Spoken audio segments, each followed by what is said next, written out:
This sitting is resumed. Recommittal of government notices. Honourable Leader, Government Business. Mr. Speaker, I beg to give notice of a resolution to seek the concurrence of the Honourable the House of Assembly in the amendment made by the Honourable the Senate to the Road Traffic Amendment Bill 2023.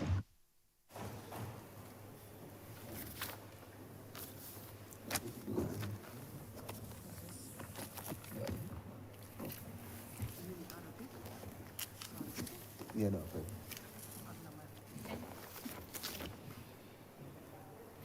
Recommittal of government business, sir. Order number 10, in the name of the Honourable Minister of Housing and Lands,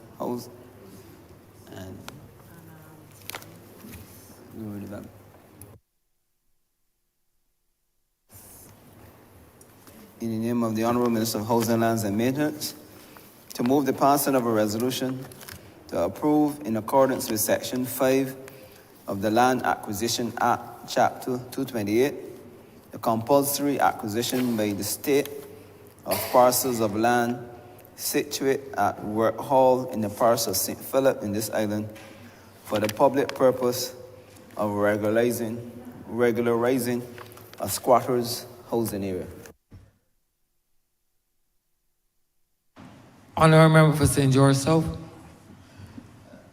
Thank you, Mr. Speaker. Time is running out and I won't want to detain the House.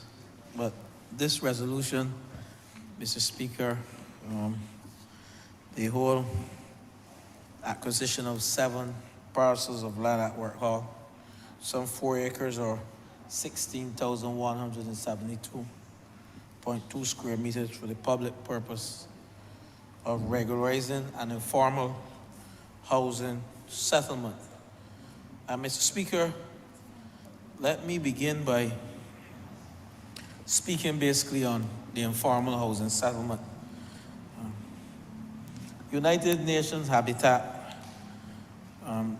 define 3 main criteria for informal settlements.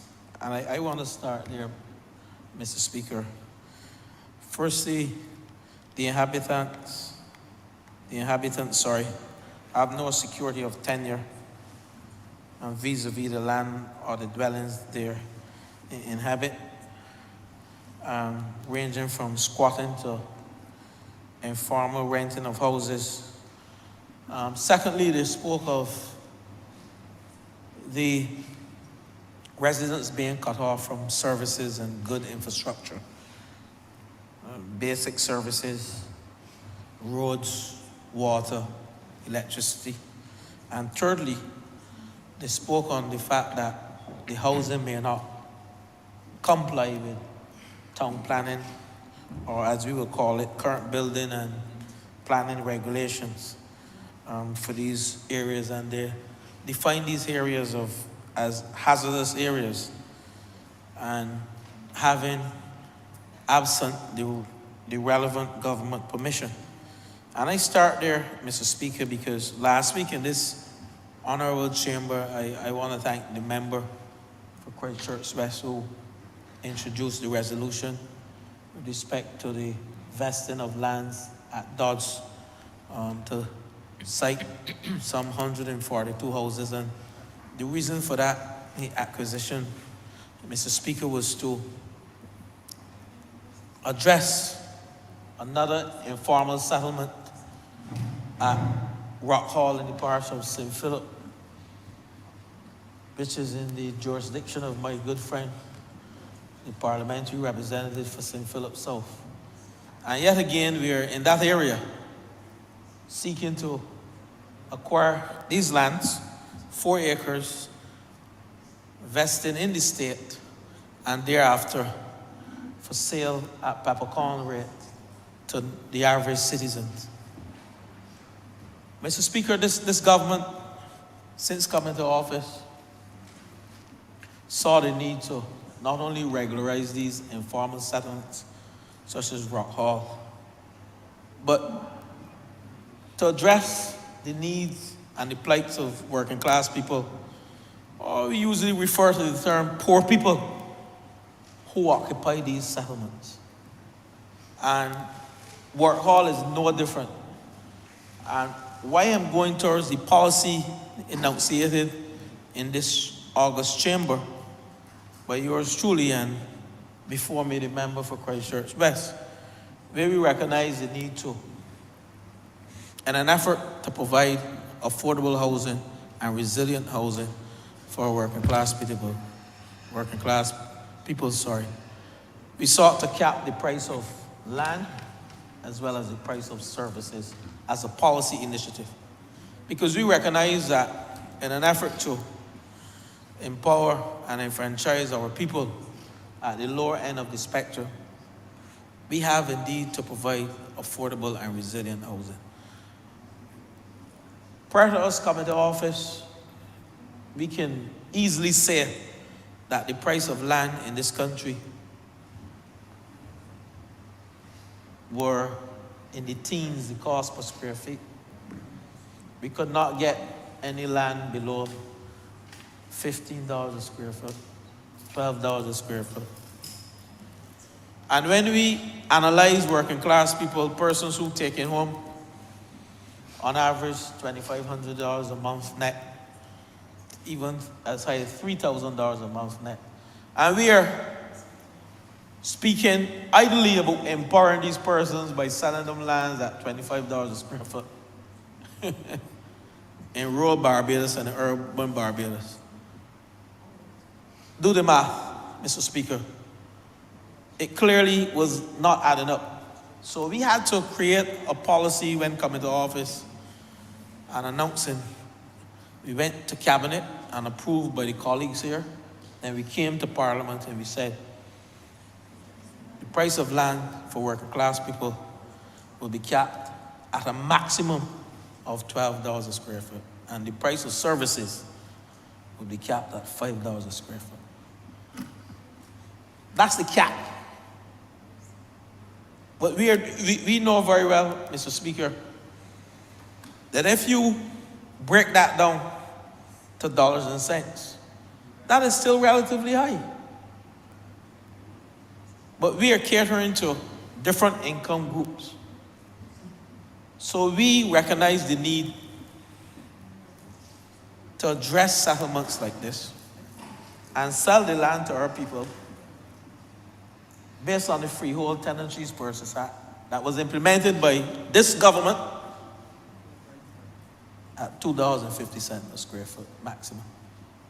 So, Mr. Speaker, there are, as we say, horses for courses, and we indeed have enunciated and implemented policies to address the plight of our working class people and persons who live in these settlements. I am a fan of St. Philip. I spend a lot of time with my dear friend traversing the nooks and the crannies of St. Philip. And I recall a few nights back in that year of 2018, sir, where we stood up in Work Hall and we echoed from a platform that shall remain nameless, but that you know. And we promised the people of Work Hall that we will regularize their tenancy and we will give them the opportunity to own a piece of this rock. And we are here today, Mr. Speaker, 5 years after. Some may say it has taken long. In our terms, this has taken long. But in other terms, in previous governments, we have done exceptionally well to be here after 5 years. And while I don't want to get into semantics and the discussion on what we did when we came to office, it is known. We had a lot of things to do when we came to office. Mission critical, addressing that. We spoke on that earlier. Not that we have lost sight of regularizing informal settlements but we had other pressing matters to do. But we are here today. And basically we have some 9 parcels of land, if I'm reading well. 4 acres of land. And there are approximately 32 structures on this land. And the major challenge with this, if you follow the United Nations definition of informal settlement, the lack of access to basic services. And we saw only recently in St. Michael, where the fire was.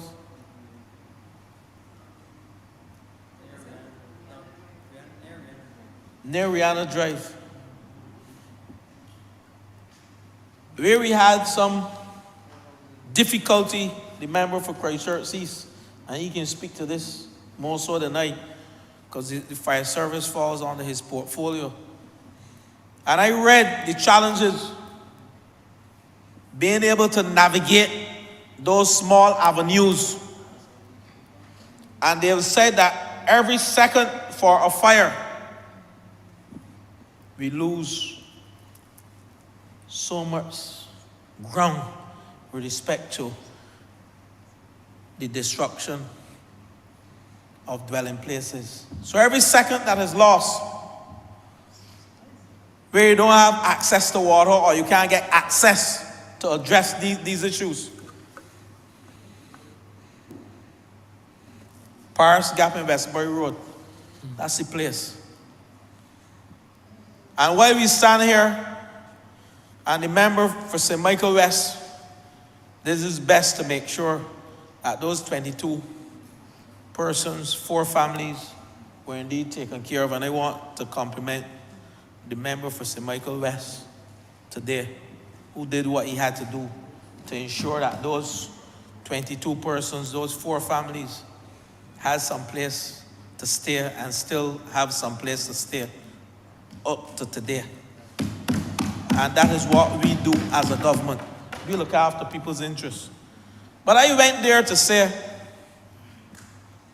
that even though services were in Paris Gap, Westbury Road, we were unable, in accordance to the chief fire officer or the acting chief, we were unable to perform the task as effectively as he wanted to, as a result of lack of access. But that is where services are. But let's discuss where we don't have services, where we don't have fire hydrants, where we don't have access to water, not access to water. And we know what are some of the challenges that we face there. You know, when we speak about Rock Hall, and this is not a Rock Hall debate, and we hear, and member for St. Philip South, you spoke eloquently today with respect to those persons, and the member for Christchurch Essential in his wrap-up, and the member for St. James South. I think the three you touched on it. Where we have the naysayers going on the call input programs and seeking to minimize the value that we have brought to this country in addressing informal settlements. Who live in these informal settlements? People, working class people, poor people, who cannot buy land at $12 a square foot or $15 a square foot, and who rely on us to create policy that their children can live comfortable in this country. And that is where I'm going, because you hear the naysayers, and I have to be fair to some people in this country who are ignorant to the facts, and who, when you explain to them, they say, yes, I understand where you're going and I understand what this government is doing. Because you will hear a person say they're going to give people a house who were squatting. We're not giving the people a house. We're providing the opportunity that they can own their homes. It's not free, but at the end of the day, we still have to make sure that we cater to those persons in informal settlements. Why? One person told me, and this is no disrespect, but the phrase that they use, a lot of foreigners live in those informal settlements and you're all giving houses to foreigners. And I simply say to them, there are non-Barbadians who came here years ago.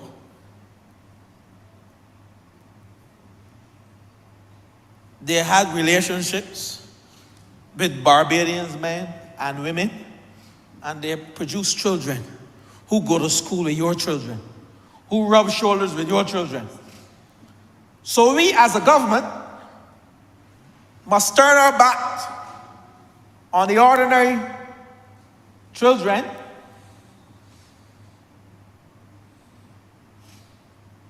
at Bailey's Primary School, member for St. Philip South, and all the ordinary public schools in St. Philip. That is how we came through, you know. Every single member in this chamber,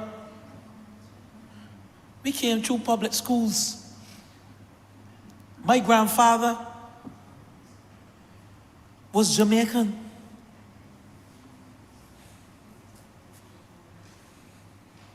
Pedro. My grandfather was Jamaican. But he was conceived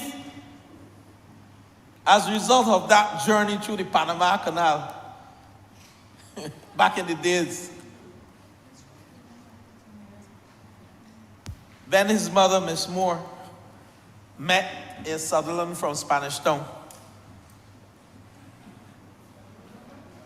Yes, that's the history. I'm a Caribbean, a product of Caribbean unity, CSME. And I'm sure some of us, when we travel to various islands, we meet our families. Some were even conceived outside of Barbados, in first world countries. But this is our home, this is our land. And while I may speak to you this evening and say to you that I have some Jamaican in me, I'm a proud product of Barbados. School here, university here, that's still school. Work here, had the opportunity to work outside in the Caribbean. And here I am, a working class boy from Ellerton, an artisan as a father, a school me server as a mother. We weren't squatters, but at the end of the day, we must give those children the same opportunity that each and every one of us had to serve this country at the highest level or to become the best professional or whatever skill set they choose to enter into, whether teaching, engineering, even if they want to be artisans and own their own companies. We must provide the same level of support for these young Barbadians. Because when we stand in this chamber and we do this work, we are not doing this work, member, for St. James South for 3 years down the road. I was the Minister of Youth, and I thank the Prime Minister for giving me the opportunity to serve in 3 ministries in 5 years. So I was able to see different views in terms of how ministers think, how public servants think, and they hold strong views about their area that they represent. But as Minister of Youth, one of the most powerful things that I always hold dear to, and I still do, that this government is preparing Barbados, not for 2 years down the road, but for 50 years down the road. and beyond. So when we regularize these settlements, we're indeed making Barbados the best place to live, do business, raise a family, and as I always end off, a place of good vibes. So, Mr. Speaker, as I introduce this resolution, I won't be long, but I have a few things to say with respect to where we are as a country and the work that we have done as a government in terms of addressing informal settlements. And Work Hall, the acquisitions of land at Work Hall, provides the opportunity to improve the living conditions of residents in that area.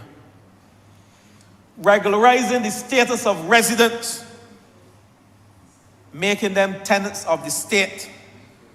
It allows now for the Ministry of Housing, Lands and Maintenance to survey the facility and to facilitate the sale of the land to these individuals so they can own a piece of this rock. That is what we are doing. That's what we are doing. This enables the persons to have what we call security of tenure, providing them with land as an asset. They can leverage, and I say leverage, Barbadians, they can use as collateral at any financial institution and allowing them to make any improvements to their property if so desired. And you can only do that if you own it.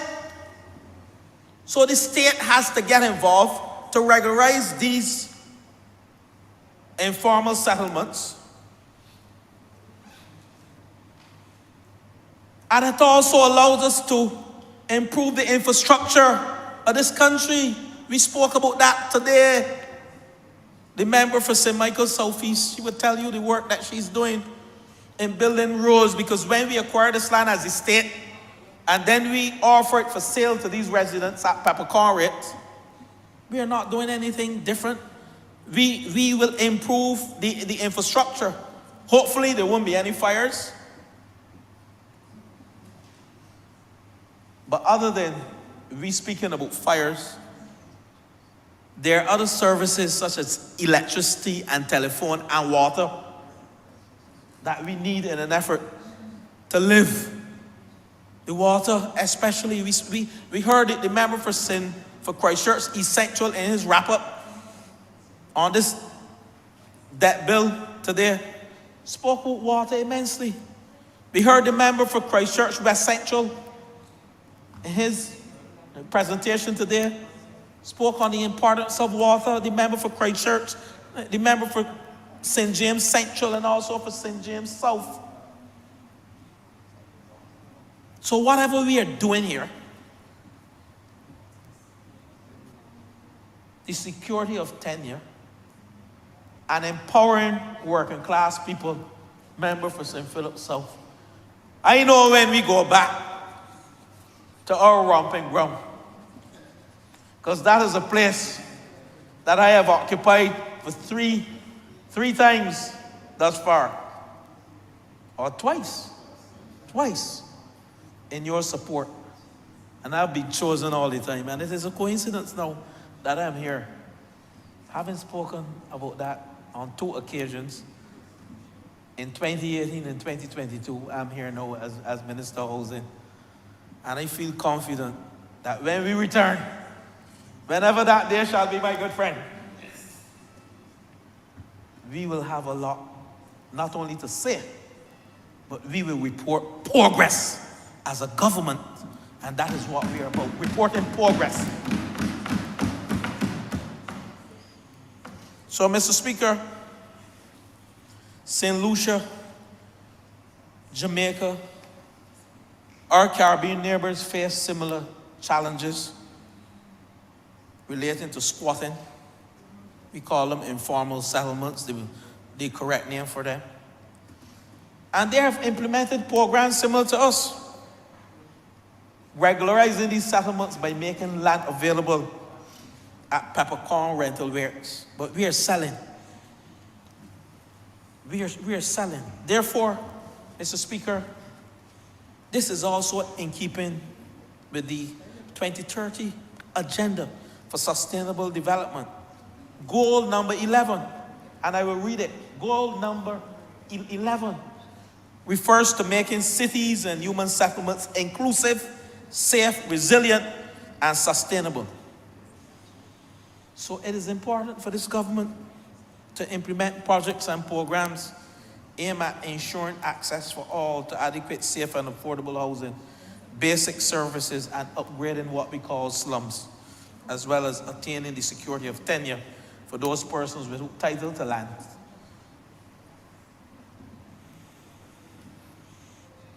Mr. Speaker, there's some, and I don't get into which ministries are better than which ministries or which are more important. All the ministries allocated by Prime Minister, member for St. Michael North East, are important ministries. I just spoke about housing. He spoke about water. We spoke about home affairs. The importance of having water to address some of these challenges, such as fires. Important ministry. You could picture, member for Christchurch East, if your acting chief and his team did not respond, you could picture what a catastrophe we would have in Paris Gap, Westbury Road. So don't come telling me that this ministry is more important than the next ministry. Because what we have done, Prime Minister Motley has assessed and she is allocated based on the need for development in this country to address both local and international affairs. But Mr. Speaker, the international human rights laws recognizes everyone's right to an adequate standard of living, including adequate housing. And adequate housing, Mr. Speaker, was recognized as part of the right to an adequate standard of living in the 1948 Universal Declaration of Human Rights, and later in the 1966 International Covenant on Economic, Social, and Cultural Rights. Housing is critical. Poor housing is associated with ill health and social decay in any country. Poor housing, and I often say, is associated with ill health and social decay. The lack of proper housing, Mr. Speaker, results in overcrowding, which lead to slums and health and environmental issues. Mr. Speaker, the lack of proper housing results in social and economic issues, Mr. Speaker, including conflict and negative and deviant behavior and crime. And most importantly, for me, the breakdown of the family structure. Because when you have poor housing, member for St. James South, 15 and 16, I went to the Pine, member for St. Michael Southeast. You knew I don't go to the Pine unless I call you. I don't go in the body house unless I call them. I told you I was going to the Pine. And I saw, I wouldn't say there, 12 persons living in a house, 2-bedroom house. I know the challenges you have, member for St. Michael Southeast. And that is why I don't want to deviate, but I will say this to you. The environmental impact assessment study has started for Lower Burney, and hopefully by the end of January, we want to finish it. I am pushing to have that done because I know how important that is to you. And the reason why I went there, because the breakdown of the family structure occurs and crime occurs when you have poor housing. And the Prime Minister often says, she says, When a person don't have anywhere to sleep, or you have to compete with when you sleep and what time you have to wake up to let your cousin or your sister or brother sleep, the boys unfortunately gravitate to the block. And that is why I am happy that the Ministry of Youth, they're focusing on turning the blocks into not only places to learn, but places that you can access certain resources and you can learn a skill. So the Blockpreneurship program that we started years ago is an excellent program, because that is where you can find the majority of the boys. The phrase boys on the block, they have some girls too, but unfortunately, that's where the boys gravitate. And that's where you get the deviant behavior. I'm not saying, don't get me wrong in here, saying that all blocks have deviant behavior. I grew up on a block called Dry Lake, which is like 100 yards from my house in Allerton, my parents' house, my parents' home. It wasn't a house, it's a home. Christian home. But I journeyed to Dry Lake on evenings when I came from the school, from large school and from Allerton Primary. And we sat down and we had meaningful conversations. We cooked. Any of you ever had dove soup yet? Wood dove soup? We had wood dove soup in the summer. That was the fun. We weren't about guns and knives. A fight would have been with a big rock or a slap or a cuff. Remember from St. Michael Central, I know you had those days. West Central, sorry. West Central, you had those days too. Central also. Where we gather on blocks. You know, but I know the member for Christchurch, West Central, will have a different say on that now, because he will speak biodiversity. But in those days, we didn't know anything of that sort. And we wanted to eat a meal. Remember for St. Thomas? We wanted to eat a meal there. We didn't know anything about biodiversity. We wanted to eat a good wood dove soup with a bright fruit in it. That's why the member for St. Thomas looked so good. But yes, and there are a number of benefits to be derived from ensuring that citizens are provided with adequate housing and affordable housing. When you have good living conditions, it builds self-esteem. Number one. It builds self-esteem. You feel good about where you're from, member for Christchurch, you know? When you have good housing, you feel good. Build good self-esteem among citizens and residents. And that is what we, as a government, we're aiming to give every single citizen the opportunity to own a home. And I heard the member today, when we were having lunch, he told me about the Hurricane Elsa houses that are being built up by him.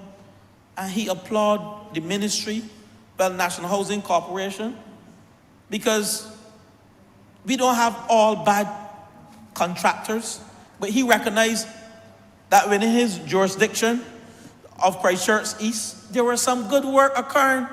And I know that family member for Christchurch East, they're happy to see that they have a home after the devastation of Hurricane Elsa and the freak storm that they can return to, that is comfortable. I know their self-esteem is now in the sky. When you improve the standard of living for all, this supports an environment for good education, member for St. Philip West. When you go home, pray tell me, and you don't have electricity, member for St. Philip West, how you expect that these students can do any homework? We don't expect that.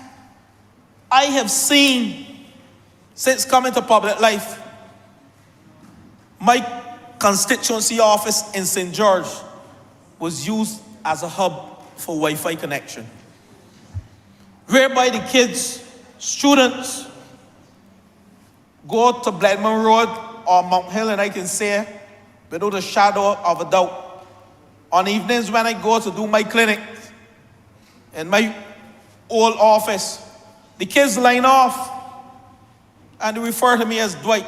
That's my name. And they're getting the Wi-Fi and they're doing their homework. But if they had that in their home, they won't come there. I never denied them. And I know we spoke about this several times, and all 30 of us provide Wi-Fi access for the young children that they can come and surf the net and sit down and do research. That's what we need in the homes of these children. Good education is associated with good housing. Decreasing social, health, and environmental issues in housing estates, especially those overcrowded ones. So these are some of the benefits: social upliftment and empowerment to all.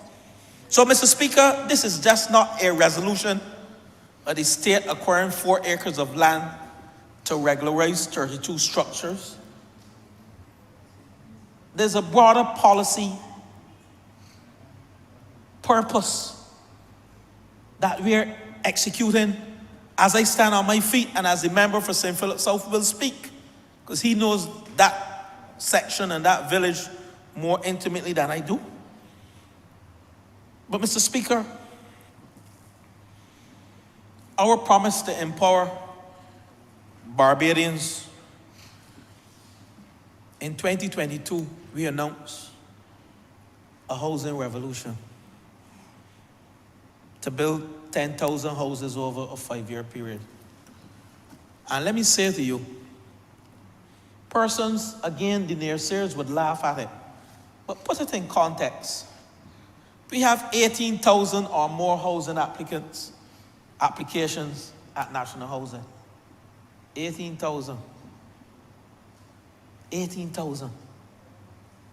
And we're supposed to be building 10,000 houses in a 5-year period. Do the math. There's still a deficit. So like I say to the public all the time, and I said when we opened Alleyne's Court just a month ago, where we built 20 units, 5 quads, only 20 persons. Governments, successive governments, including my previous government too, we were tinkering with housing in this country. And I can tell you some of the reasons why. The Housing Neighborhood Upgrade Program, HNUP program, is a clear example of how we got funds from IDB. I think it was in the tune of $80 million, $60 million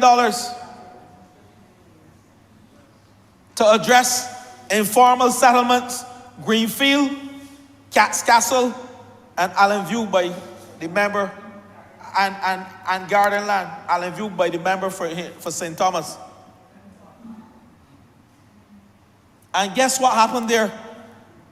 Nothing happened, you know. That's why when I stand in this chamber, it is not arrogance. Will never be. But it is to tell the people of this country that what we are going through now, past administrations fumbled, messed up, and we're back here again. Greenfield. We had $60 million to address the challenges in Greenfield, the overcrowding in Greenfield. And I ain't going anywhere else with this because I can't associate the two. And I'm not going to say that, so let me leave that out. But we had $60 million to address these issues under the Housing Neighborhood Upgrade Program. 2 ministers, they had their fanfare, they spent money launching it. Former Minister of Housing, you all know who he is. probably one of the most famous ministers of housing for not executing.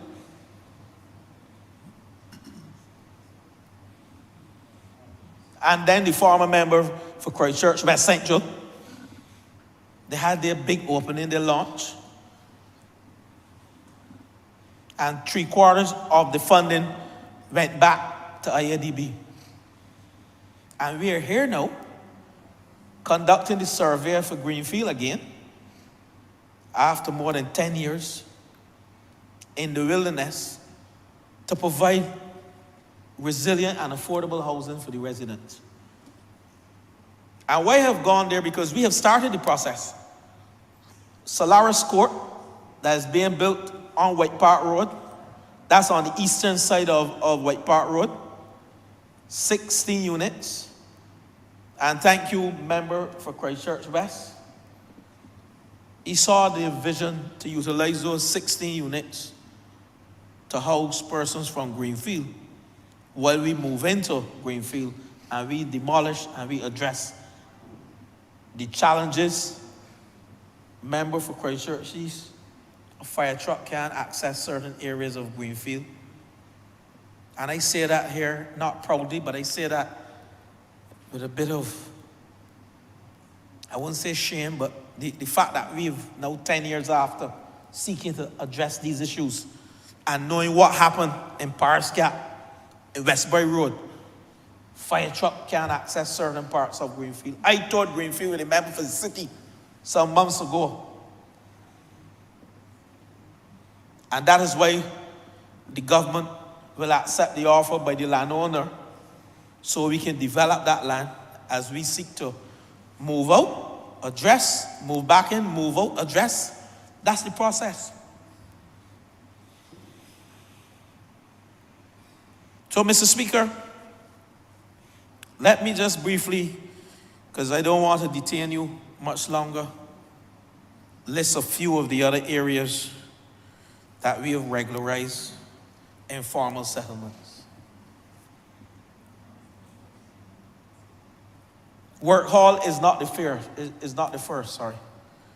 Bath and St. John, 38 individuals who were previously squatters were regularized. And to date, 10 residents have purchased their lots.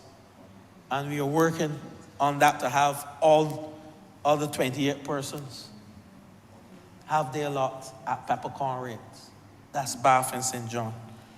I mentioned the Greenfield upgrade project. Some of the owners of lands in Greenfield have offered the land to the government.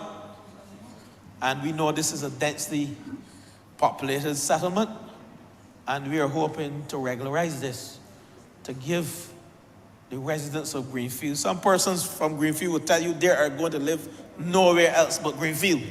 And we know how the urban corridor is, Mr. Speaker. Persons love where they grew up, and they take pride in knowing, despite what people may say about Greenfield. I spoke to a former journalist in this country who is part of the team doing the social survey in Greenfield. And he was proud to say, I am from Greenfield, and Greenfield is not a bad place. So we take pride in knowing, I am happy to say to people, I'm from Ellerton and St. George. And if I had to live my life all over again, I would want to return to Ellerton as a little boy and engage in some of the activities that I engaged in. It prepared me for life. In the church, Sunday school 3 and 4 times on Sundays, from Ellerton Wesleyan to the Ellerton Gospel Hall in the Farm Road Church with my grandparents, and coming up with a value system that I would say is next to none. Because the church, those are the values that we carry through life. And I will want to return as a little boy there again, to go back to Sunday school with my Sunday school teachers. In those 3 churches, my grandfather was the co-founder of Ellerton Gospel Hall, but Ellerton Wesleyan was directly in front of my parents' house. So I am a Wesleyan. But then I journeyed with my grandmother on Sunday night, who was the evangelist Sutherland at Farm Road Pentecostal Church. So I am well churched. I am well valued. And I take pride in saying that. I know the member for St. Philip West, when I happened to be there, your departed grandmother, I always remember that day, the words you spoke in your upbringing. I don't ever forget it. Because that is how not only country people, but people generally who came up and had a value system next to none with those older folks. That's how we relate. And I related to everything you said there. Felt like me coming up with my grandmother. So, Mr. Speaker, I am not here, though, to discuss Dwight Sutherland and his upbringing. I'm here to address informal settlements and to let people know that not only did we do Bath, but member for St. Philip West, Searles to 6 Road Improvement Project. I have that here. I ain't forget you. When we built that road from Searles to 6 Road, where government was required to relocate residents to facilitate infrastructure development, we went there. We went there. There are 8 to 9 households from Fairview, Woodbourne, and they were moved to Leadville in St. Philip. The good news is that we're soon at the end. We're soon at the end, member for Christchurch West. St. Philip West, sorry. We're soon at the end. And I made sure that I mentioned this because to tell the residents, bear with us, we will be there. My good friend for St. Lucie, I spoke to you this morning and I told you that that area close to River Bay, what's the name of it? River Bay, yes.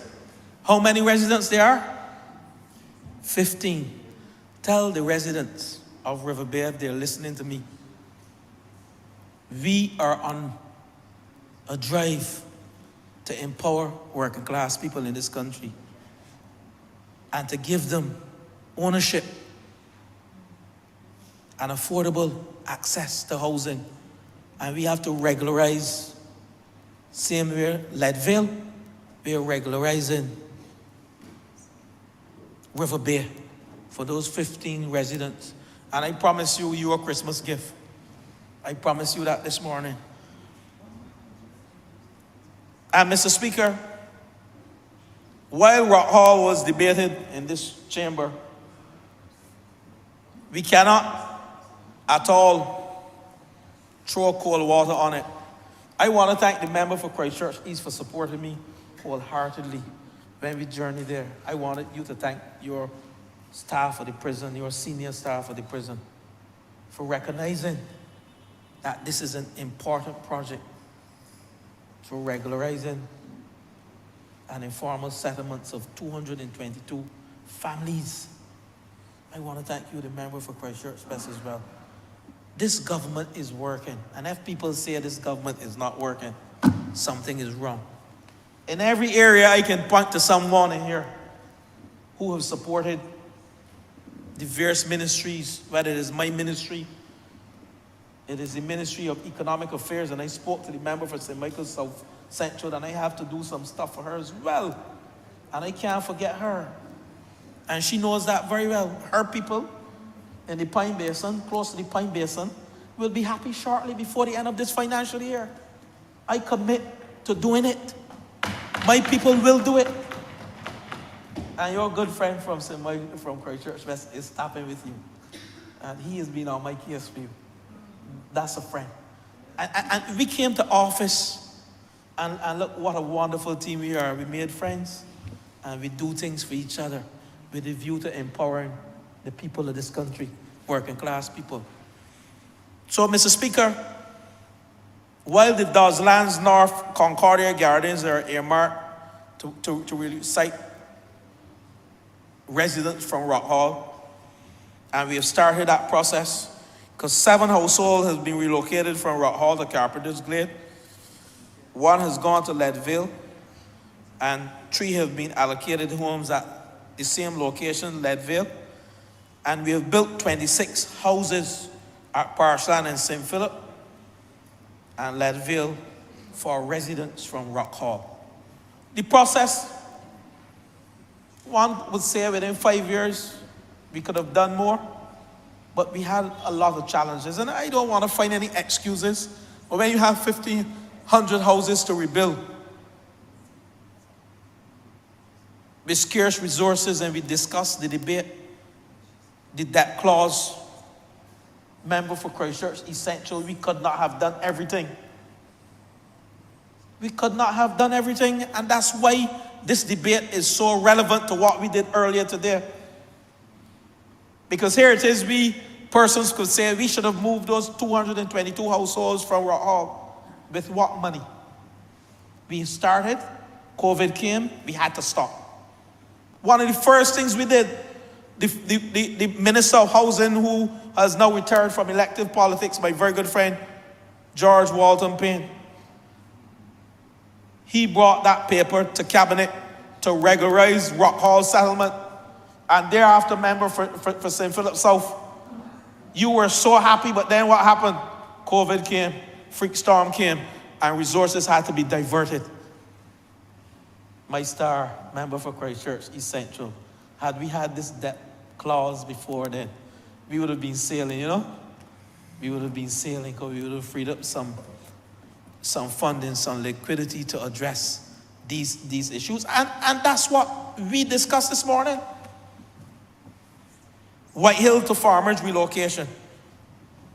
You know, the member for St. Andrew, I must say, a young MP, but he calls my phone nearly every week. And I must say to the people of St. Andrew, your MP has your best interests at heart. White Hill to Farmers relocation. The residents from White Hill originally started out in 2009, where we had some 22 households identified, and it dropped to 19, and we relocated the 19. To date, Mr. Speaker, 14 of the 19 have been relocated, 14 of the 19 households have been relocated and recited to farmers at a cost of $1.7 million.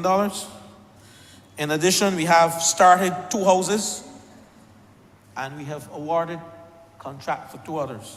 So that's 18. And 1 household received a relocation grant of $30,000, but have not yet finished with the relocation. So the 19 have progress. But Mr. Speaker, in 2023, the Ministry of Transport, Works and Water Resources requested the Ministry of Housing to urgently relocate 2 other households. That is being done. And the request was made because the 2 households were in the current path of the rehabilitation works being carried out by the Complant project under the Scotland District Road Rehabilitation Project. And that's unfortunate, but they're being taken care of. We have to address the slippage, and we have provided housing for those persons. 13 of those households have so far been identified for relocation under this project, the Scotland District Rehabilitation Project.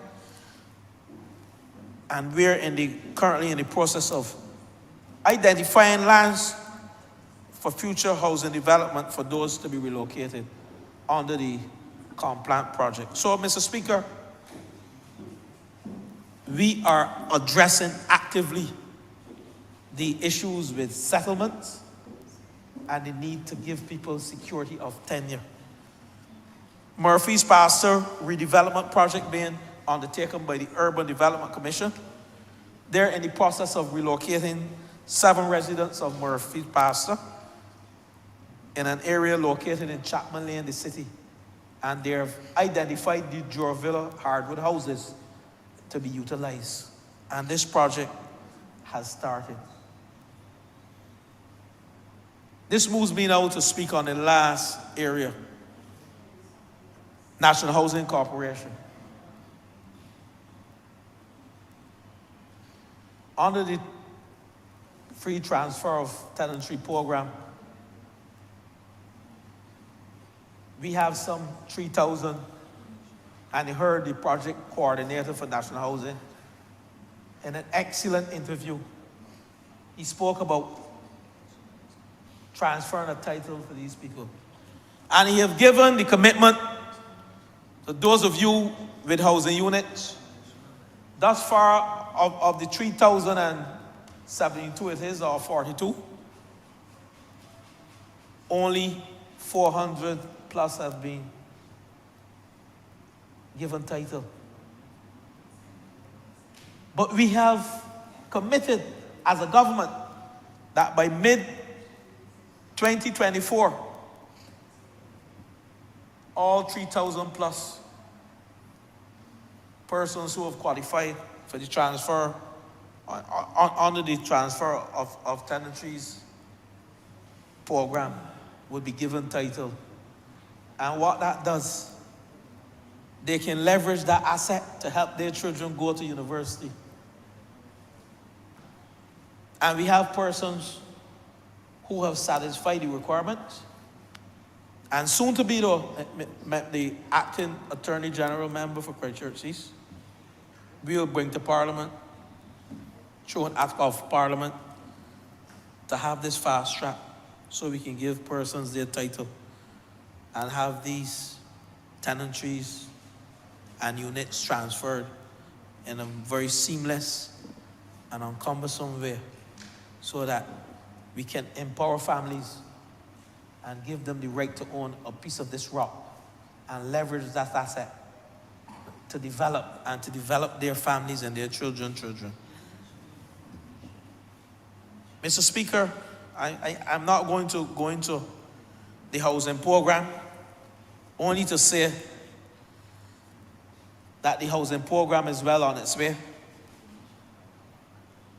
We have a number of locations earmarked for development. We have started in Sergeant's Village in Christchurch, member for Christchurch West, Pool in St. John. The member for St. Lucie told me today that Coconut Hall in St. Lucie is looking in immaculate shape.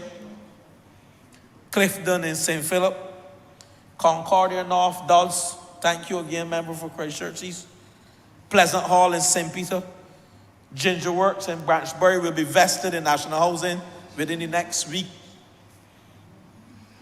Shorey Village in St. Andrew, Vaucluse in St. Thomas, Allen View. These are areas that have identified and have been acquired. Draxall, Hope, and Jump in St. George, Fairview in St. George, Cottage in St. George. We now have to acquire these. And joint venture partnerships are well underway. Places like Brighton in St. George, Atlantic Breeze in Christchurch. And we have some 700 acres allocated to national housing for joint venture arrangements. I'm not going to go too deep into the housing program, but to say to my good friend and colleague from St. Michael South, as I conclude, we have done this together. And your people and your friends from St. Philip South will be happy not only with Rock Hall, but with Work Hall. And I look forward to the day when you and I will hold hand in hand in that good part of St. Philip that we enjoy, to say to the people, well done, thy good and faithful servants, on your behalf. So, Mr. Speaker, what I have done as Minister of Housing, Lands and Maintenance, I now support the introduction of this resolution into Parliament pertaining to the acquisition of 7 parcels of land at Work Hall, St. Philip, at measuring 16,172.2 square meters, known as 4 acres, for the public purpose of regularizing a squatters' housing area. The Attorney General, Mr. Speaker, has certified this resolution as being in order for consideration by this Honourable Chamber. I thank you, Mr. Speaker.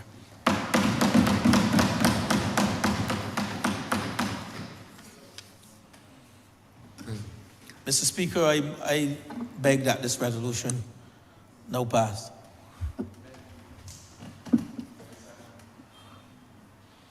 Honourable Member for St. Thomas. Thank you, Mr. Speaker. I'm grateful for the opportunity to make very brief comments in relation to these areas that the Honourable Minister has identified. I really wish to say how happy I am that the residents of those various communities will be able to have their house spots and have the amenities and everything else that will make their lives comfortable. I must tell you, sir, that I had been to Rock Hall in St. Philip, where the persons were squatting. The Honourable Member for St. Philip West, the Honourable Member for St. Peter, and myself at that time, we visited, and we saw the very dire need of persons in those communities in Rock Hall, St. Philip, to have a relocation because of the conditions under which they were living. When you saw what they had been digging to make pits for toilets, and you could see all the bottles and the plastic and so less than 3 feet in the earth, I understood that they're human beings, whether they were Barbadians or not. They should still have a better quality life. So I'm happy to know the relocation is happening for them as well as other persons across the island. But in my brief comment, I will want to refer to the Honourable Minister's comments at first in relation to the Housing Neighbourhood Upgrade Project that the former Minister for the city, now retired Dame Billy Miller, she had negotiated the funding for those 3 areas in Bridgetown and then included Allen View, acknowledging that Allen View in St. Thomas is where the Caves of Barbados is, Harrison's Cave, now managed by Chaka, and that the residents of Allen View who own the land in Allen View could not develop. And I was an integral part of the preparation of the legislation then under the former late Prime Minister, the Honourable Member for St. Peter at that time, because that legislation, it was put in place so that persons will not go to build without having town planning permission, acknowledging that the 8th wonder of the world, Harrison's Cave, would have been impacted upon. And efforts were made to relocate those persons who were rearing animals. There were restrictions to do with persons rearing pigs and doing certain aspects of agriculture and so on, because it impacted on the stalagmites and the stalactites. And that one lady was moved to St. Lucie, and she's happily living and working there, operating her farm. So from there, nobody in Allen View was given permission by town planning to develop the houses or to expand or to build any new houses, and it is understood and the residents have accepted it. But what bothers me most is that the legislation is in place, and a lot of persons in their lives and their livelihoods have been stymied as a result of what has happened. And I know that the legislation means well, but we in St. Thomas are suffering in a way that is beyond any understanding that I have, because that housing neighborhood upgrade project that was signed on behalf of Barbados when the government changed in 2008, and the Honourable Member for St. John, now deceased, as Prime Minister, he went up and he signed the document a few months after the government was changed.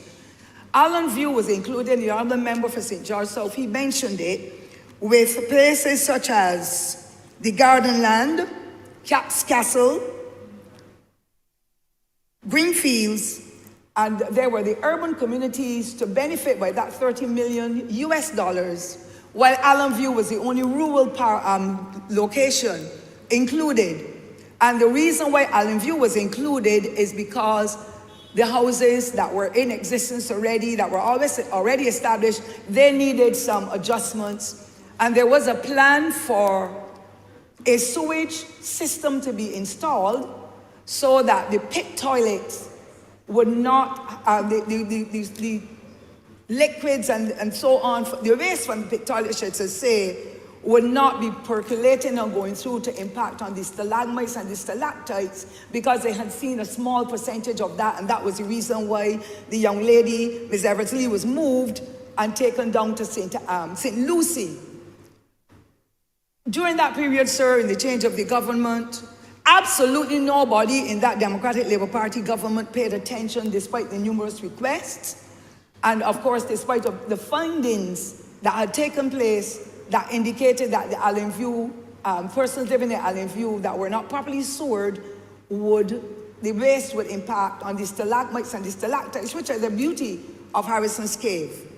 And unfortunately, the years went by, no sewage plant was put in place and it was a $5 million amount for those residents. In order for them to remain living in Allen View, the sewage plant had to be put in place. So they were all ignored, unfortunately. And Allen View was one of the biggest set of supporters of the government of that time. I am saddened, sir, because to this day, persons in Allen View's lives are on pause. They cannot build on the house spots that they own. They cannot expand their houses because town planning will not give the permission, and that is understood because we don't want any heavy weight as well on the cave. We don't want any catastrophe, as we know has taken place in another section of the country. Thankfully, the cabinet had agreed that house spots that were at 40 acres were to have persons from Allen View relocated. They will still be in St. Thomas. They will still be near families, but of course, they will not have to bother about any sewage system because they'll be able to build their waterborne facilities there in the housing. Unfortunately, there are still about 12 households in Allen View that have pit toilets. So we do not know what the future may bring to impact on the cave in any other way, and we really would not like that eighth wonder of the world to be impacted. It is one of our biggest tourism projects, as you, sir, and everybody else is aware. All is needed for the 48 or 40, there are over 40 house spots in 40 acre. For those persons who own the land but cannot build in Allen View to be relocated. Sir, this is almost 5 years that a request has been made, or requests have been made with different ministers for the road in 40 acre to be installed so that the residents of Allen View can relocate it. As I said, they will be less than 5 minutes away from the rest of their families in Allen View. And I must tell you, Allen View is one of the most closely knit communities when it comes to families in Barbados. And the families don't mind moving, but they need the amenities and the road needs to be installed. And therefore, I am calling on my government to please assist the folks of Allen View in improving the quality of their lives and to minimize any challenge that may develop as a result of any sewage percolating into the eighth wonder of the world. I am happy that other residents across Barbados are getting security of tenure, they're getting their houses upgraded, or they're getting new houses constructed. Because every Barbadian deserves the best that can be offered to them when it comes to quality living. When I was born many years ago, so more than 7 decades ago, Barbadians were living in very poor conditions, but we were clean. We made sure that our yards were swept, even if we had to use a coconut broom or cuscus grass broom or whatever. But we didn't have the amenities such as the waterborne toilets or kitchens or whatever. But we have come a long way as a people, and I'm happy that successive governments has made it their business to improve the quality of living in our various communities across the country. I want the people of St. Thomas to get the same benefits that others are getting. And I'm happy that the folks in St. Philip and the other communities are going to be given opportunities that they can improve the quality of their lives, and not only their own lives, but the lives of their generations to come, because amenities are important. We too in St. Thomas were like a natural gas. That is not happening for us as well, although there were requests made. As a matter of fact, Mr. Speaker, sir, when the Rock Hall Road in St. Thomas was built, it's not Rock Hall, sir. It is Melrose, that road that leads over to Cosules. The natural gas pipes were installed so that when the natural gas reached St. Thomas, the folks in there will get natural gas. Every day they're asking, King Garden folks are asking, and we can understand that because it is cheaper for the natural gas to be used than electricity or even any other walking with a big gas cylinder that sometimes you can't even access them depending on what is happening with the companies. So I'm saying, yes, we need the amenities in the parish as well. And I have to speak for the people of St. Thomas because we are in dire need of many of the resources that others are having.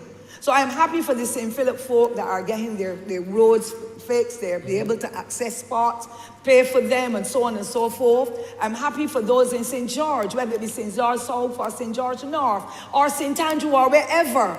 But I want for us in the heart of Barbados to be able to access those amenities that others are having, because I've made requests over and over again. When we were in opposition, requests were made for properties to be acquired to use the land that runs along with Bridgefield Pavilion to take us into Whitehall Village. Today, Mr. Speaker, sir, if breadfruit trees were planted there, plum trees or any other fruit trees, we'll be able to reap so many more fruits that people could use. The trees are that tall, fiddlewood trees and all kinds of other trees, and the place is so unsightly and so dangerous, and it could have been acquired by my government or the other government that was before us. I am really very concerned as to what is happening in the parish in that respect, stretching from where the housing neighborhood part in 2008 and the people of St. Thomas, in particular the people in Allenview, were ignored.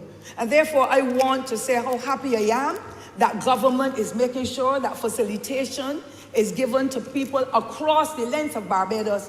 I want the same services for the parish that I have had the privilege, sir, to represent for the past 22 years as a member of parliament and a senator for 8 years before that. So, sir, you're talking 30 years. I cannot be out in the wilderness now. This is our government, the people of Barbados' government, not the Labour Party's government. And therefore, I am expecting to get the same benefits as others. I have requested, sir, on behalf of the people of St. Thomas, lands at forgive me, sir, because I become very impassioned about what I'm saying. Over in Spring Farm, called King's Land, could hold about 20 house spots. Today, nothing has happened, and that is when the then Honourable member for St. James South, now Senator Thompson, would have been the Minister of Housing, sir. That never came to be materializing.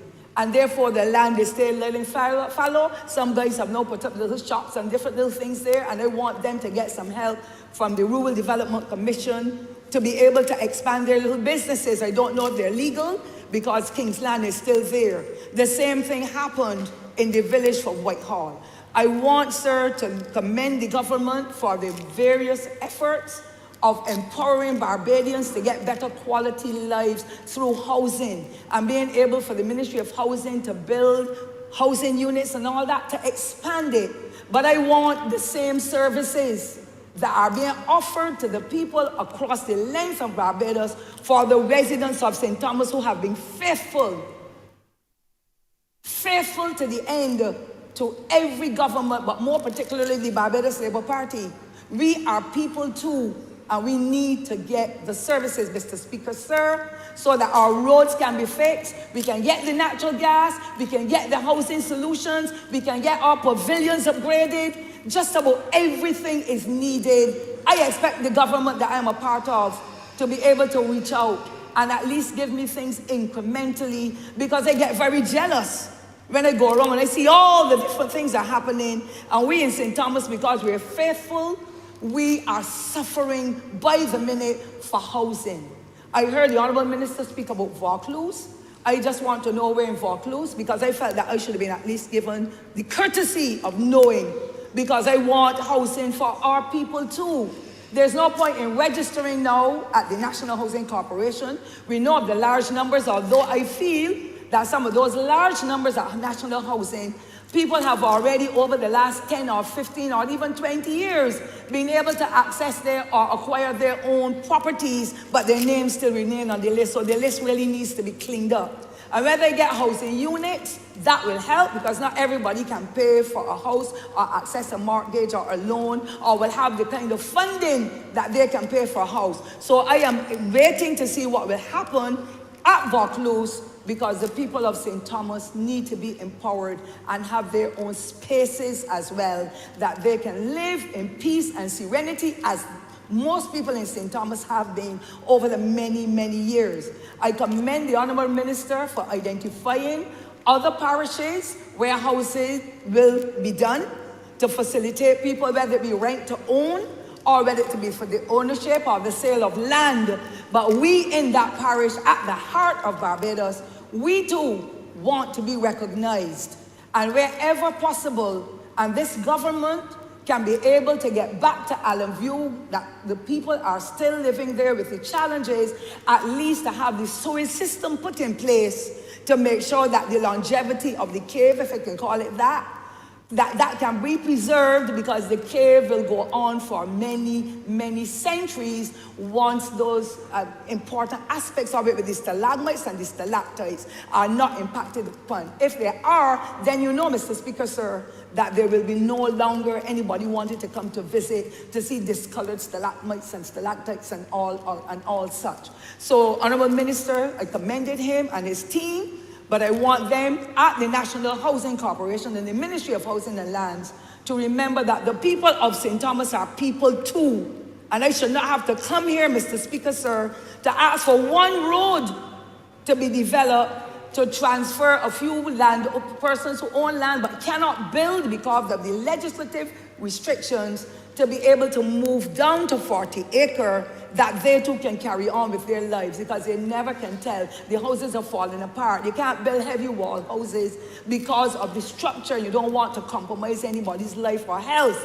But I want, sir, in my final comments to say, I need to get the housing done as well as the roads and all the other amenities that are required because we in St. Thomas want to continue to be a cohesive set of people, productive as ever, because we want to build a safe and special Barbados where, like other people across this island, they too are enjoying the benefits of this government that has been extremely responsible in ensuring that poor people get the opportunity to improve their lives, ensuring that schools are built, ensuring that roads are fixed or roads are built, that bridges are upgraded, that everything else is happening because at the end of the day, Mr. Speaker, sir, it is one people, one Barbados, of which the people of St. Thomas are also as special. I thank you, sir, for the privilege. Honourable Member for St. Philip South. Thank you, Mr. Speaker. I rise to support this resolution for the acquisition of land at Work Hall in St. Philip, a place near Kiki Alley and Ruby Tenantry for the good people of St. Philip South in Work Hall. Mr. Speaker, I first want to thank the Honourable Member for St. George South, the Minister of Housing and Land and Maintenance, for seeing us through to this point, given the fact that this is a process that started back in 2018-19 when we had a major flood event in that area. And the Prime Minister and a team, including myself, took a visit to the area. And it was at that point in time that the commitment was made to make sure we can regularize the living conditions of the people in Work Hall.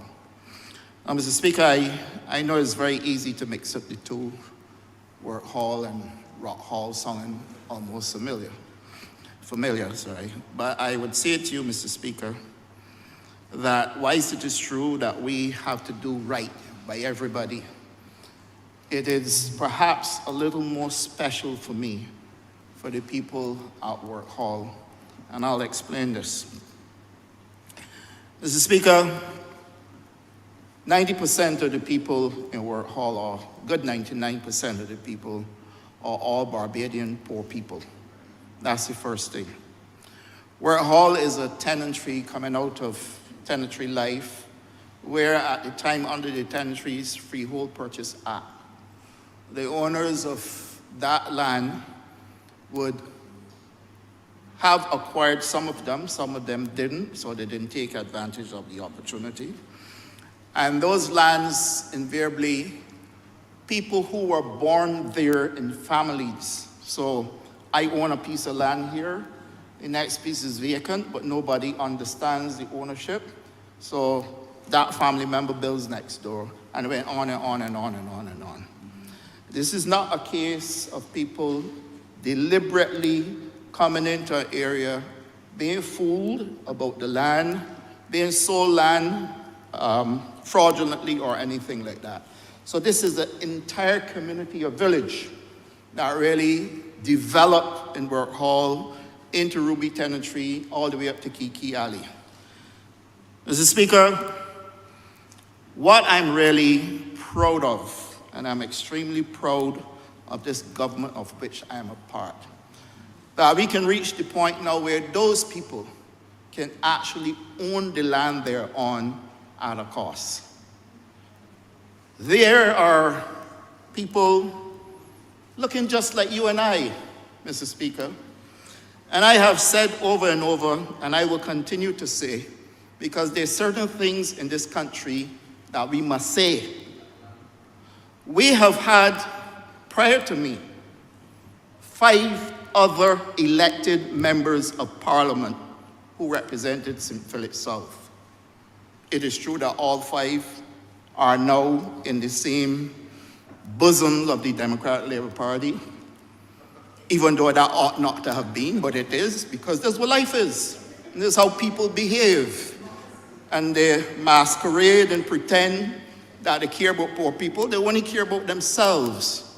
They care about how they can induce you to vote for them so they can get to come here and sit down and talk big and pretend that they care, when the truth and the fact is only self-serving.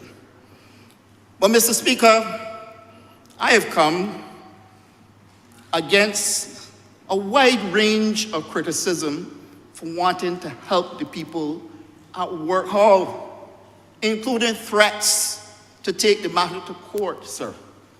Including threats to go down there and tell the people that I am lying to them and that this will never happen, sir.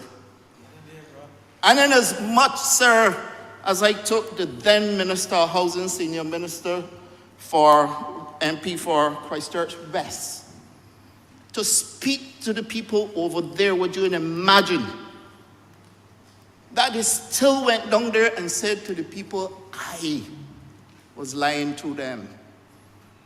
Well, Mr. Speaker, sir, we do not lie in Parliament. And this is the perfect place to set the records right, sir.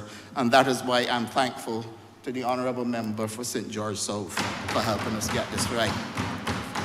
Now, I want people to judge for themselves, because in this country, you must know who genuinely care about you and your well-being.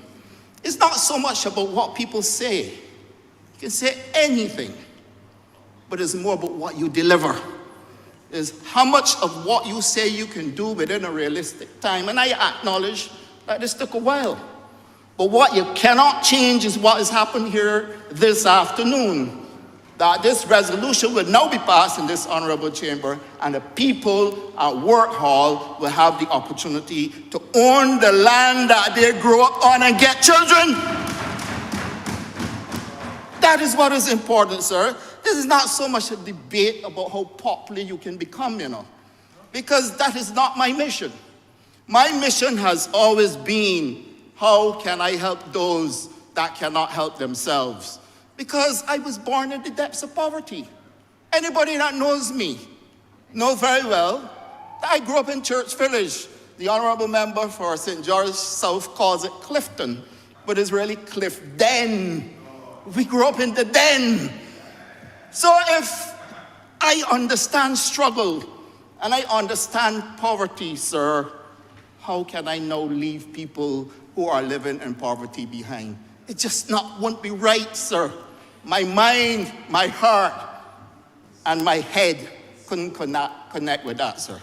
So therefore, I am pleased to note that this has happened. Mr. Speaker, let me be very clear. Let me be very clear. There was a time in this country when only certain people had the right to vote. There was a time in this country, sir, when you had to have a certain amount of wealth in order to elect a government to run this country, sir. Sir, out of the work done by the late Right Excellent Grantley Herbert Adams, providing education for ordinary people like ourselves, sir. And as I said this morning, it was made universal or continued by the Right Excellent Earl Walton Barrow. But you cannot get away from where this movement started for black people, ordinary people, who were born in the depths of poverty in villages and tenantries, run-off plantation lands, sir, to find somewhere to put a house. That's why it was called a chattel house, because when you were moved from here, you were chased. If you're no longer working for Massa, you had to find somewhere else to go, sir. And that is what created most of these settlements, Mr. Speaker, sir. And if it took all of these years now for a government to come along and say it is not right, we're going to fix it, then I think this is a government of the people and a government that is prepared to do well by the people, and I'm happy to be a part of it. And I'm saying this, sir, because this country, Barbados, is taking on a narrative not in the interest of all of us, you know. This country, Barbados, is taking on a narrative for people who are running this country to turn against the people who are running the country. And I don't know if you understand what I just said. They're asking you to turn against yourself. That is what is happening, regardless of which party you're from. Whether you're a hawk or a dove, you're still a bird. So that if, Mr. Speaker, regardless of which political party, look at your skin, look at where you came from, look at who is running Barbados. It is us, poor people, children, who got an education and determined that it is no longer about wealth, but the right to vote, sir. And that is also what the Right Excellent Grantley Adams did for us with adult suffrage. And for us to now come and attempt to reverse all that we have achieved in the name of accusing people of corruption, same people as yourself, from the same struggle, sir, that you want in the name of politics to say that people should remain poor and use a pit toilet because your political agenda is to say that we are doing something wrong for those people, sir. To say, Mr. Speaker, sir, that a person that works for $750 every other week cannot get a roof overhead or a chance to purchase a piece of land that they're already living on, sir. And I can go on and on and on. But the point that I want to make here is that when you're done, turn off black people, children, poor people, children, from getting into elective politics, you're going right back to those people who can afford to do it, who have the wherewithal, don't need no support, and then, sir, Mr. Speaker, sir, the control of Parliament, the running of this country will go back just as it was before adult suffrage. I hope I'm understood, because this is a very significant point, sir. And it's critical for us to note what we are doing to ourselves.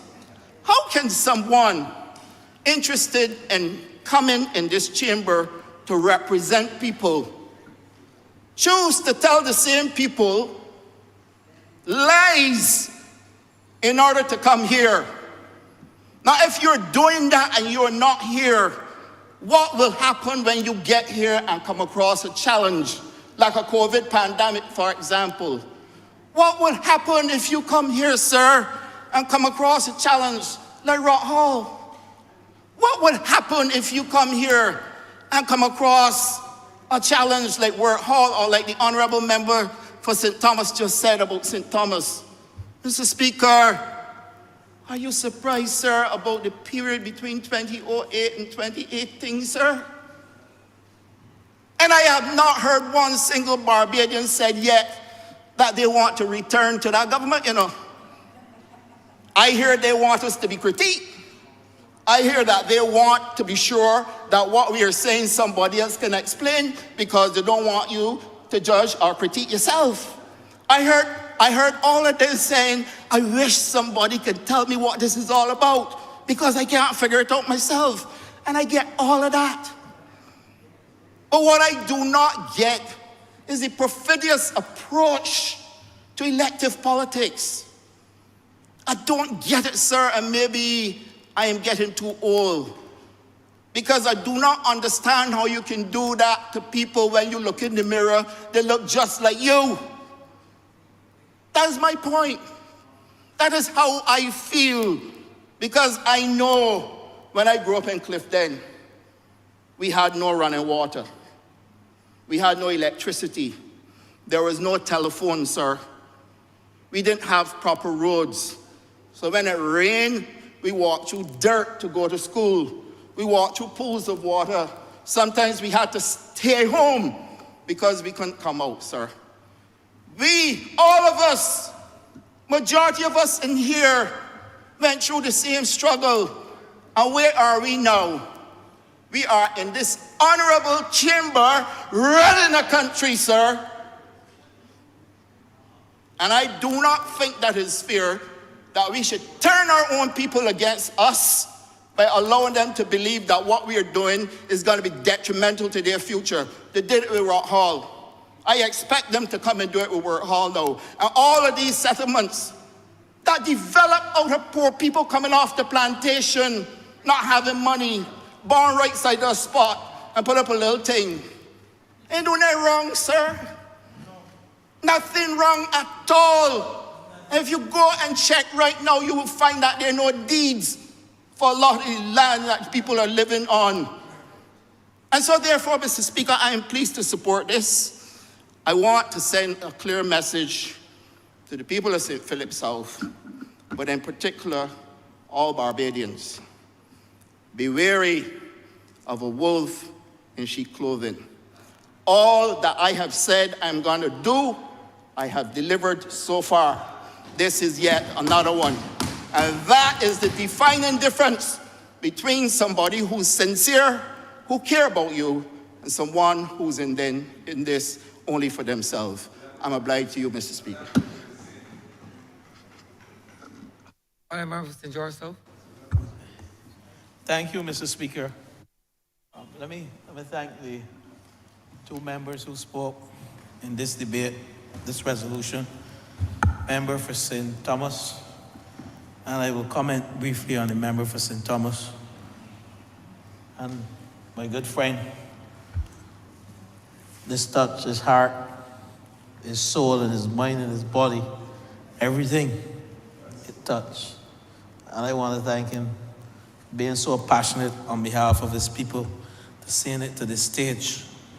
And hopefully, in a few months, we will see it to the end of land ownership on behalf of the good people of Work Hall. Mr. Speaker, while I stand to wrap up, I support the call of the member for St. Thomas. And indeed, the member for St. Thomas, I won't go any further but to say she has represented St. Thomas excellently. Her contribution nationally has been one that is unquestionable, unwavering support nationally, not only for the constituency of St. Thomas. And I am one who came to public life. My father before me, good friend of the member for St. Thomas. a respectable lady who have done work across the length and breadth of this country. And when you speak about ladies in politics, you cannot call ladies in politics without mentioning our dear Member of Parliament for St. Thomas, Cynthia Whiteford. Should not have done that, Mr. Speaker. But her cry, Mr. Speaker, for support is one that has not fallen on deaf ears. And while Allen View, the land at Allen View has been vested in National Housing Corporation, we await the geotechnical survey from the caves of Barbados. And this is not about throwing anybody under the bus. The focus, therefore, has to be there. And I must say to you that I will place some extra effort between now and the end of this month to meet with caves of Barbados through our minister to ensure that we get this geotechnical survey, which will determine how many persons or if any should be moved, and indeed they should move. But we have the land, and I will commit, Member for Parliament for St. Thomas, the fact that we don't have any ideas to how many persons should be moved, we can't go ahead and start doing any development there. And that is the hole up there. But I rest assured, and I'm hoping that during my tenure as Minister of Housing, we can have this matter resolved. But I support you 100%, because as a parliamentary representative myself, I don't want to say that you couldn't do this to me, because sometimes this is outside of the control of us. And these things happen. And while we don't come to work to offend any members of Parliament, there are certain things that go on day to day, some things that we're not pleased with, and we're human beings. It's not a perfect world. And as I stand here to wrap up, Member of Parliament for St. Thomas, I give you my full commitment that I'll do my effort best to have this matter resolved, because the land at Allen View is already vested in the National Housing Corporation. The only outstanding matter is the 40 acres, is the geotechnical survey, so we know who to move and how to move. Now, Mr. Speaker, the member spoke about some other areas of Vaucluse, and I know the member for Christchurch West, he has heard the call. And while they're mainly member for South agricultural land there, we are trying to eke out a small piece of land to see if we can get a housing program, not to destroy the agricultural product or to take away prime agricultural land, but we recognize that there may be opportunity in that area, marginal land, that we can utilize for housing. And certainly, a member for St. Thomas, you will be the first to turn the soil when we are ready and wants a proof. But you're not turning the soil with a fork like certain people did. You have to turn the soil with a backhoe. You have to get in it, you have to drive. You have to operate. Just throwing a little fun at the member for St. Thomas. But we are certainly on a drive for affordable housing and to regularize these informal settlements. And I listed, I am not going over, but I listed some.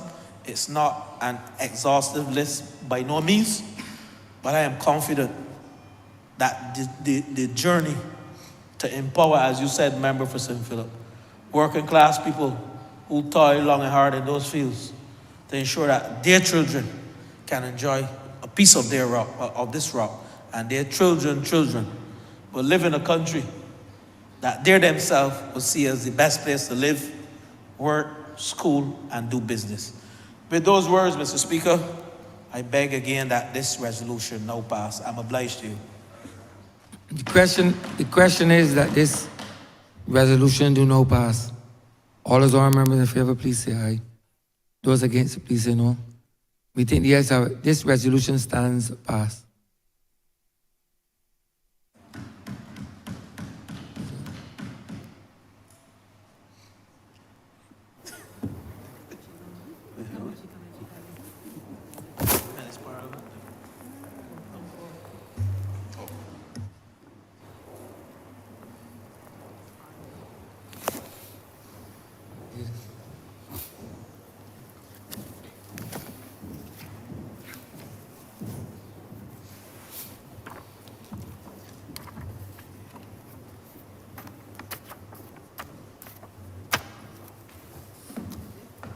Order number 11, sir. In the name of the Honourable Leader of the House, to move the passing of a resolution to seek the concurrence of the Honourable the House of Assembly in the amendment made by the Honourable the Senate to the Road Traffic Amendment Bill 2023. Open business. Thank you, Mr. Speaker. I beg to move the passing of a resolution to seek the concurrence of the Honourable House of Assembly in the amendments made by the Honourable the Senate to the Road Traffic Amendment Bill 2023. Resolution, right? Question is that this resolution be now passed. All those honorable members in favor, please say aye. Those against, please say no. We think the ayes have it. This resolution stands passed. Honourable Leader of Government Business. Thank you, Mr. Speaker. I beg to move the adjournment of the House until Tuesday, the 21st of November at 10 a.m. Question is that this House be adjourned until Tuesday, the 21st day of November, 2023 at 10 a.m. in the forenoon. All those honorable members in favor, please say aye. Those against, please say no. In meeting, the ayes have it.